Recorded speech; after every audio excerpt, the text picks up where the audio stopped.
আগামী 19শে জানুয়ারি সিনেমার পর্দায় আসতে চলেছে হুব্বা। রাজ্যের শিক্ষামন্ত্রী ব্রাত্য বসু পরিচালিত এই হুব্বা সিনেমা এখন জেলা তথা রাজ্যের চর্চিত একটা অন্যতম বিষয়।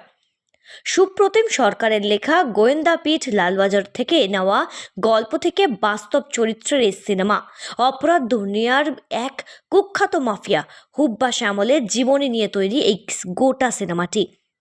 বাংলাদেশি অভিনেতা মোরাররফ করিম অভিনয় করেছেন এই সিনেমায় হুব্বার চরিত্রে। কিন্তু কে ছিলেন এই হুব্বা শ্যামল? তার উত্থানই বা কিভাবে হয়েছিল তার এত পরিচিত? কিভাবে শ্যামল হয়ে উঠেছিল সে?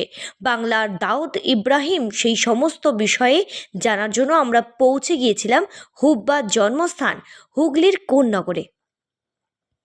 2011 সালে খুন হয়েছিল শ্যামল দাস ওরফে হুব্বা। শ্যামলের সন্ত্রাস এখনো মানুষের মনে ঢুকে রয়েছে